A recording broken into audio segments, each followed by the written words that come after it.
Good morning, YouTube. This is Melody, Miss Melody 1970. Just in case you forgot about me, here I am. I've been on. Well, never mind. Whatever. Anyway, I'm here to show you this morning some ATCs and one tag that I made. And let's see. We shall start with my tag. This is what I came up with. Okay, so this started out as one of the Ranger Ink Essentials black tags. And on a previous video, I was fooling around with these. And I don't like the black ones. I love their manila ones, but I do not like their black ones. So anyway, I had to cover that puppy up. You know, you got to cover the ugly. So I shouldn't say that because someone else may think it's beautiful. Okay. Anyway, this little girl is an Angie Girl stamp put out by Unity Stamp Company. And I put her on some pop dots to give her a little bit of dimension. The little bead is actually from this same strand here that I got from Marlene, who is For You Marlene 1. There's some Martha Stewart punched butterflies. I love to splatter paint and to scribble paint all over stuff. So the background is just various colors. Actually, it's only, I think, like 3 colors of just cheapo 50-cent bin paint. There's a Recollections tag that I've distressed with paint. I paper pieced her clothing using the Prima Almanac collection. That's where the butterfly paper comes from. This really cool punch that I've layered down here with Prima Almanac paper is a Jenny Bolin punch called Jester. And there's some lace trim in there. There's I think it's either Making Memories or We Are Memory Keepers charm. And I've added another one of their little clips too, as well as a bead. And I distressed it with various colors of paint. There's my little Martha Stewart butterflies. And to give them some weight and heft, I don't know if you can see it, I doubled them. So I just backed them with like opposite prints or whatever. Just to give them a little bit of weight. Yeah, know what I mean? These are some Prima flowers from an older collection that they actually come printed. And I excuse my blue nails. My daughter decided to go funky blue shack on me. She really wanted to do my nails. So it was one of those mother-daughter bonding times and I let her. And I distressed the flowers with more of the paint. You know, I can't put spackle on it, so I put some paint on it. And I cut another one of Marlene's beads off of the trim to make a center. So I quite like this.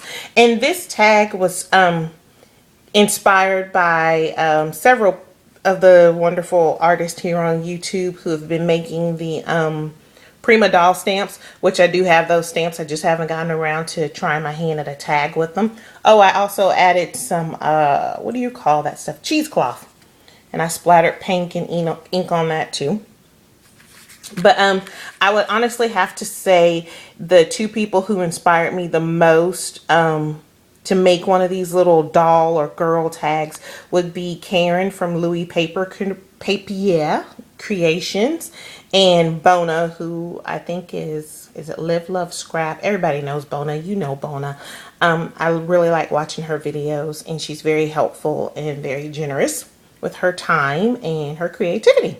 So I decided to sit down, and it took me a while. I did work on it a couple of days, but I am very happy with the results. When I take time and calm down, I do all right. Now, on to my ATCs, which I have been really wanting to get back to. I tried to keep everything kind of spring or Easter themed. Let's see, I have this gorgeous little girl. And the papers are K & Company papers from one of their 4x6 matte stacks. I believe it's a Brenda Walton collection. Not quite sure. I've inked her with Tim Holtz Distress inks. I fussy cut some of the butterflies from one of the pieces of paper. I've distressed the edges and kind of shredded them.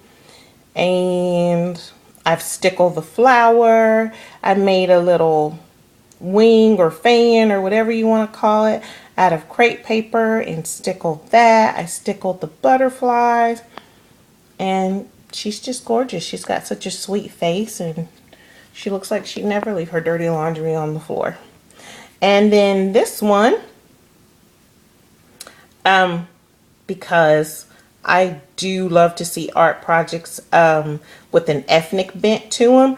Not saying, you know, I'm not, you know, we're not even going to go there. But it is nice to see a project every now and then with a person of color or someone who just doesn't look like, you know, the standard chick standing behind you at Walgreens or Walmart, you know.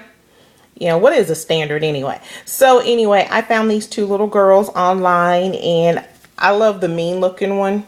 I mean, look at her. Doesn't she just look like if you take one more picture, I am going to like scream. And then her sister, you can tell she's the easygoing one. I don't even know. Anyway, these are my found ancestors. I have no idea who these people were. But I love them, and I love their little dresses, and I just think they're adorable.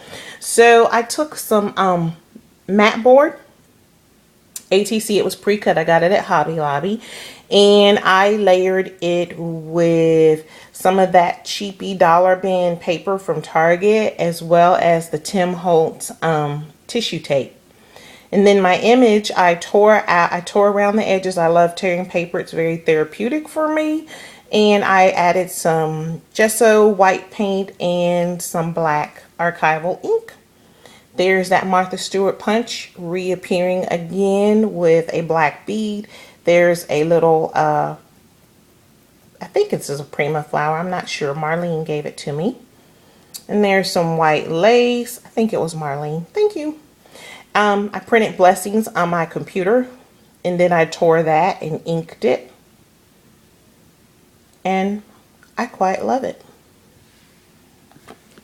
This one, don't love so much. I love the little birdies. I was just fooling around trying out a little bit of mixed media, mixing textures and stuff. So I'm not going to talk a lot about it, but there it is. He's going back to the coop. This one is an Easter one. And I embossed my cardstock using, I don't even know whose embossing folder it was. I added a petaloo flower, distressed inked the edges. The gold trim came from Marlene. Thank you, Marlene. This is a Studio G or Studio 118 stamp from Michael's Dollar Cheapy Bin, as well as the little vintage bunny. I stickled his ears just because, you know, just because he's a boy doesn't mean he doesn't need some bling. And I added crepe paper along the edges, and then of course I backed it with just regular cardstock to cover up that crepe paper gluing down. And there you go. This is a beautiful vintage illustration. And this paper is a quite older stack from Autumn Leaves that I found at Target years ago. And I just liked it, and I used that. I used some of the Tim Holtz Distress inks, the liquid ones, and then in the like rose, I think it was like the tattered rose. Then I went over it with gesso to tone it down. Oops, sorry. And these are Michael's $1.50 bin flowers. Everyone recognizes those, with some stickles and a flower treatment to distress them. The lady, I also distressed her around the edges with, oh, I don't know, it was one of Tim Holtz's distress inks. I stickled her flowers in her band because she's a bride, and she's a spring bride in my world. So there you go with her. This one, $1.50 bin Michael's bling. $1.50 bin flowers. These are little flowers I got somewhere online. There's some stickles. This gorgeous woman right here, I believe her name was Lily Elise or Lily Elise. I believe she was like a actress, stage actress or whatever. But I mean, you've seen her all over the internet, I'm sure. The background paper is a damask print paper from American Crafts that I found at TJ Maxx a long time ago. And there's some bling and there's some inking and distressing. I used, I believe, probably 2 or 3 colors, at least 2 colors, possibly 3. They're distress inks. And I stickled her jewels because, you know, she was very posh. And I also distressed inked her to give her kind of a shadow and give her some definition. And she's quite beautiful. So there you go. Also, if you would like to play along, don't forget I'm going to be giving away these stamps. There's a video on it on my giveaway that ends April 15th. And so today is April 1. All right. Talk to you later. Bye-bye.